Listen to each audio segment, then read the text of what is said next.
हम सभी लोग अपने-अपने घरों में रहते हैं और हमारे घर के आस-पास हमारे पड़ोसी रहते हैं और सारे लोग मिलकर एक सोसाइटी बनाते हैं या फिर एक मोहल्ला का निर्माण करते हैं। और इसमें मान लीजिए कि ये आपका घर है, ठीक है? ये आपका घर है, ये आपके पड़ोसी का घर है, उसी तरीके से आपके सोसाइटी में बहुत लोग के घर हैं। अब क्या करते हैं, ये आप सभी लोग जो सोसाइटी में हैं, ये लोग मिलकर एक ऑफ़िस बनाते हैं। और ये समिति का ऑफिस है। मतलब आप सभी लोग एक समिति का गठन करते हैं और आप लोग सोसाइटी का जितने भी प्रॉब्लम्स हैं, वो सारे यहाँ पर आएँगे, डिस्कस करेंगे और फिर इसका समाधान निकालेंगे, ठीक है? और ये ऑफिस में एक आदमी को आप बैठा दीजिए जिसका नाम है सेक्रेटरी, ठीक है? और ये सेक्रेटेरिएट ऑफिस है, जहाँ पर आपकी सभी परेशानी जैसे कि पानी की सप्लाई या फिर यहाँ जो गार्डनिंग हो गया इस एरिया में या फिर कोई कल्चरल प्रोग्राम का इवेंट ऑर्गेनाइज़ेशन या फिर सिक्योरिटी को लेकर ये सारा चीज़ का यहाँ पर डिस्कशन होगा और फिर यहाँ पर एक समिति एक स्टेटमेंट निकालेगी या फिर समिति एक सॉल्यूशन देगी, ठीक है? और उसको सब लोग फॉलो करेंगे। अब इसी चीज़ को एक बड़े स्तर पर लेकर चलते हैं। मान लीजिए यह आपका घर नहीं, यह पूरे भारत को डिनोट करता है। यह भारत है, यह भारत का पड़ोसी है चाइना, यहाँ पाकिस्तान, यहाँ पे मान लीजिए बांग्लादेश है, यहाँ पर रशिया है। इस तरीके से ये सब कंट्रीज़ हैं। अब आपस में इस बड़े लेवल पे कंट्रीज़ में भी कुछ-कुछ परेशानियाँ होती हैं। मान लीजिए कोई कंट्री का आपस में नहीं तालमेल बैठ रहा है, किसी के पास बहुत सारे नेचुरल जो रिसोर्सेज़ है उसके पास वो है, किसी के पास कमी है, किसी के पास पैसा बहुत है लेकिन जो संसाधन है, प्राकृतिक संसाधन उसकी कमी है। ये सबको आपस में पूरा करने के लिए कि हाँ यार, तुम मेरे को थोड़ा-सा दे देना, ये एलिमेंट हम तुमको इसके बदले पैसा दे देंगे। इस तरीके से बहुत सारी परेशानियाँ होती है, सिक्योरिटी का कंट्रीज़ होते हैं, ये सब भी एक जगह बैठते हैं और यह यहाँ पर डिसीज़न लेते हैं। यह ऑर्गेनाइज़ेशन होता है, यहाँ पर ये सारे जो स्टेट्स हैं, ये इसके मेंबर होते हैं। यहाँ पर कोई चीज़ के बारे में चर्चा की जाती है और उसका फिर हल निकाला जाता है। और इसका भी एक सेक्रेटेरिएट होता है, एक ऑफ़िस होता है, जिसमें एक सेक्रेटरी बैठते हैं और यहाँ पे जो भी कागज़ी कार्रवाई होती है, यहाँ पर होती है। अब उसी तरह से एक संगठन है एससीओ, शंघाई कोऑपरेशन ऑर्गेनाइज़ेशन। इसी के बारे में हाल में ही हमारे foreign affairs minister doctor S Jaishankar ने यह कहा कि हम पाकिस्तान तो जाएँगे। मतलब वह पाकिस्तान जाएँगे, परंतु पाकिस्तान से कोई बायलैटरल चर्चा नहीं करेंगे। मतलब इंडिया-पाकिस्तान के रिलेशनशिप के बारे में कोई भी चर्चा नहीं होगी। क्योंकि इंडिया और पाकिस्तान का वार्तालाप बंद है। वो केवल जाएँगे एससीओ समिट को अटेंड करने। और आज हम लोग जानेंगे कि यह एससीओ समिट आखिर है क्या? यह ऑर्गेनाइज़ेशन करती क्या है? मेरा नाम है आदि और आप देख रहे हैं आदि एक्सप्लेन्स।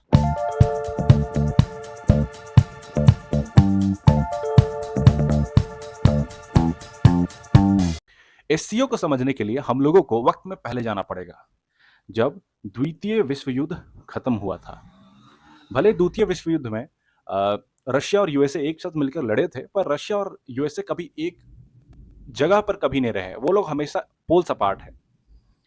तो यूएसए और रशिया हमेशा एक दूसरे के विरोधी ही बने हुए हैं, क्योंकि रशिया का जो सोच है वो कम्युनिस्ट है और यूएसए का सोच जो है कैपिटलिस्ट है। एक पूंजीवाद की तरफ है और दूसरा कम्युनिज्म की तरफ।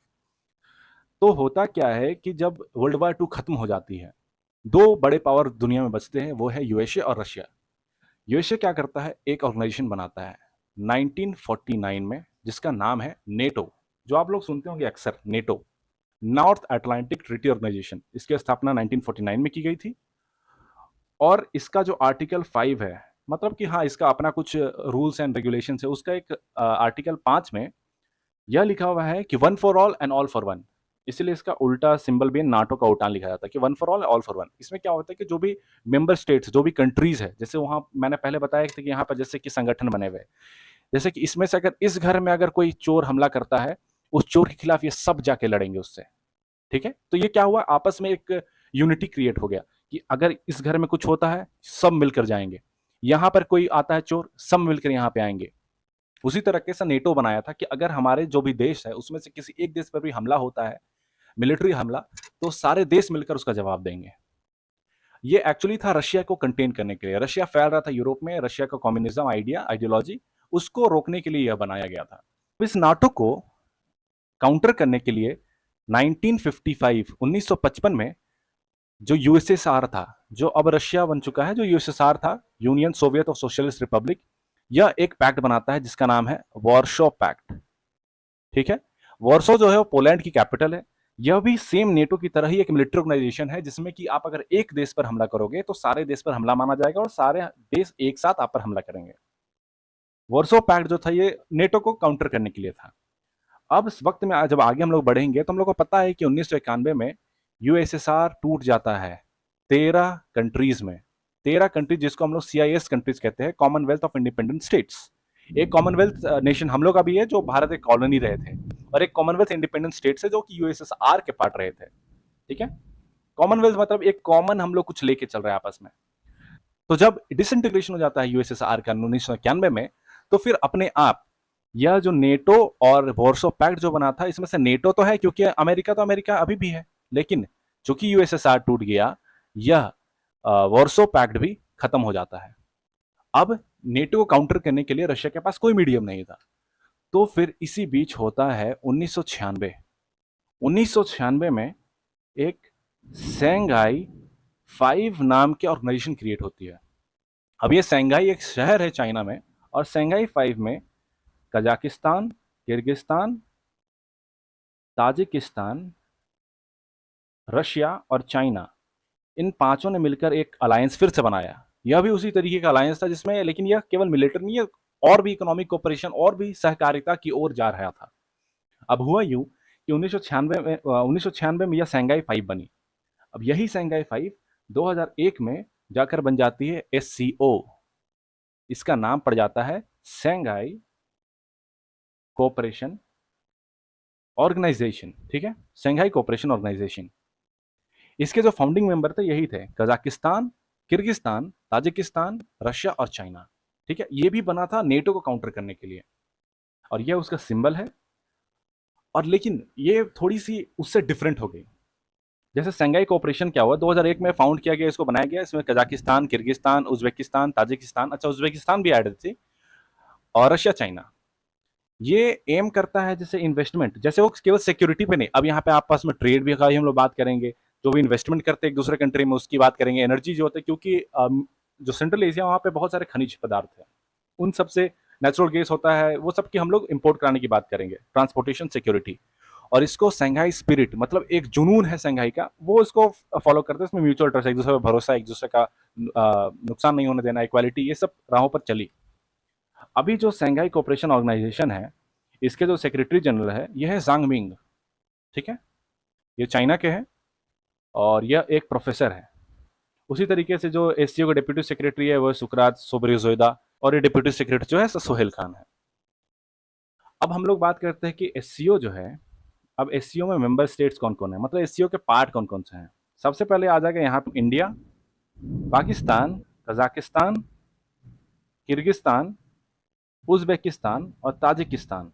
यहाँ पे ईरान है जो 2023 में जो जुड़ा है, और यहाँ पर फिर बेलारूस है, यहाँ पे रशिया है, और यहाँ पे चाइना है। कुल मिला के हो गए 10 मेंबर स्टेट्स। तो एससीओ जो है शंघाई कोऑपरेशन ऑर्गेनाइजेशन, इसमें 10 मेंबर स्टेट्स है, और इसमें 2 ऑब्जर्वर स्टेट है, मतलब कि अभी उसको ऑब्जर्वेशन में रखा गया है, अभी उसको मेंबर नहीं बनाया गया है। एक है आपका मंगोलिया, और दूसरा है अफगानिस्तान।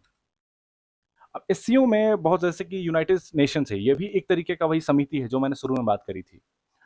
तो उसमें क्या है, council of head of state है, जो भी नेशन है उसके हेड बैठेंगे, बात करेंगे, फिर प्राइम मिनिस्टर्स का एक मीटिंग होगा, फॉरेन अफेयर्स मिनिस्टर का मीटिंग होगा, मिनिस्ट्रीज के मिनिस्टर्स का बात होगा, और फिर एससीओ के सेक्रेटेरिएट वाले लोग भी बात करेंगे आपस में। ठीक है, जैसे council of state, head of the state, हम लोग जानते हैं कि इंडिया में जो हेड ऑफ स्टेट है, डी फैक्टो जो है वो प्रेसिडेंट है, प्रेसिडेंट के पास जो मोहर होता है, रबर स्टाम्प, लेकिन असली प्राइम मिनिस्टर में, इसलिए prime minister head of the state की मीटिंग में गए हुए। ये शंघाई कोऑपरेशन का पूरा है। इसमें आप 10 से ज़्यादा देश देख रहे होंगे, क्योंकि बहुत सारे ऑब्जर्वर है, बहुत सारे मेंबर है, बहुत सारे बस मीटिंग पार्टनर्स इस तरीके के हैं। ठीक, अब इसमें एक और खास बात है कि ये जो शंघाई कोऑपरेशन ऑर्गेनाइजेशन है, इसमें एक रैट्स नाम का भी संस्था है। रैट्स होता है रीजनल एंटी टेररिस्ट स्ट्रक्चर। ये क्या होता है कि आपस में जितने मेंबर स्टेट्स है वो लोग कोऑर्डिनेट करेंगे टेररिज्म को, आतंकवाद को खत्म करने में। आतंकवाद के साथ साथ सेपरेटरिज्म, जो अलगाववाद होते हैं, और एक्सट्रीमिज्म, ये सबको खत्म करने में ये मदद करेंगे। और रैट्स का जो हेडक्वार्टर है वो है ताशकंद में, जो कि उज्बेकिस्तान में है।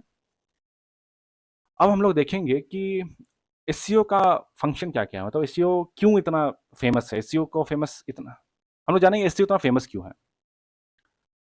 एससीओ जो है वो दुनिया का 40% पॉपुलेशन, क्योंकि रशिया और चाइना बहुत पॉपुलस कंट्री है, इसीलिए 40% ऑफ द वर्ल्ड्स पॉपुलेशन, मतलब जितना भी जनसंख्या है पूरे दुनिया में, उसका 40% ये मेंबर स्टेट्स में है।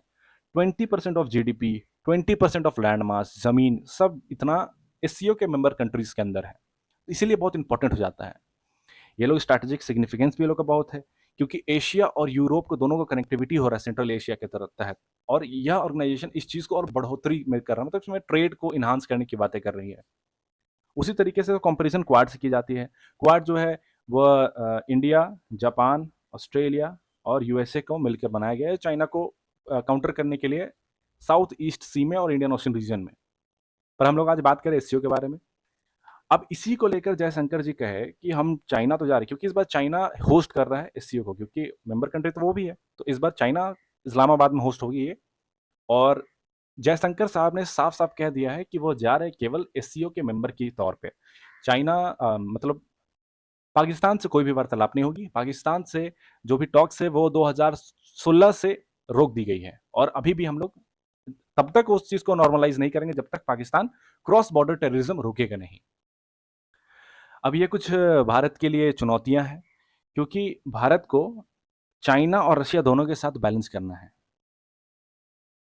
चाइना के साथ हमारा रिलेशन ठीक नहीं है, पर रशिया के साथ बहुत अच्छा रिलेशनशिप है, चूँकि हम लोग इस ऑर्गेनाइजेशन में हम लोग को दोनों में समन्वय स्थापित करके चलना पड़ेगा। रीजनल सिक्योरिटी कंसर्न्स जो है, जैसे कि टेररिज्म, क्रॉस बॉर्डर टेररिज्म हो रहा है पाकिस्तान से, फिर सेपरेटिज्म हो रहा है जो नीचे म्यांमार है और चाइना के रीजन से जो नॉर्थ ईस्ट में हो रहे हैं। फिर हम लोग का पाकिस्तान से रिलेशनशिप खराब है। फिर हम लोग को देखना पड़ेगा कि मार्केट एक्सेस सही तरीके से हो पाए। फिर एक और है कि एक तापी पाइपलाइन आया है, ठीक है?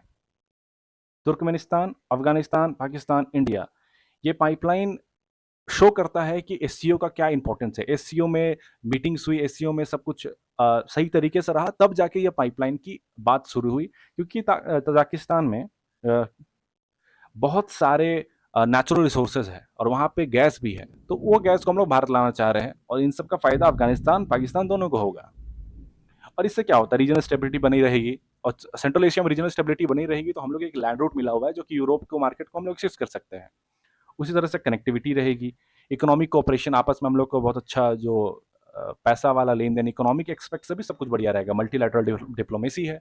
आप बड़े-बड़े मंच जैसे यूनाइटेड नेशंस जैसे मंच में भी आप जाओगे तो आपका साथ देने के लिए आपका अलग से एक रीजनल ग्रुप है, ठीक है? अब 2021 में अनाउंस हुआ था ईरान को एक फुल मेंबर बनाने का। अब 2023 में पिछले साल ईरान एक फुल मेंबर बन चुका है, और अब जो लेटेस्ट मेंबर बना है वो है बेलारूस, जो इस बार 2024 में बनने वाला है, जो कि ऑलमोस्ट बन चुका है, बस पेपर में सब कुछ हो चुका है, बस वहाँ जाके वो बनने वाला है। यह मीटिंग अभी हो रही है इस्लामाबाद, पाकिस्तान में, ठीक है? तो आज के लिए इतना ही, और आज हम लोग पूरा समझे कि एससीओ होता क्या है, ये ऑर्गेनाइजेशन होती क्या है। इस तरीके से यूनाइटेड नेशंस भी है, उस तरह से बहुत सारे ऑर्गेनाइजेशन है जो आपस में मिलकर एक बड़ा मंच प्रोवाइड करते हैं, जहाँ पर आप आते हो, अपनी समस्याएं रखते हो एज अ ग्रुप, और उसका समाधान निकालते हो। अगर आपको यह वीडियो से कुछ भी आपके नॉलेज में इजाफा हुआ है, डू सब्सक्राइब, आप लाइक करें, शेयर करें और कमेंट करें। शुक्रिया।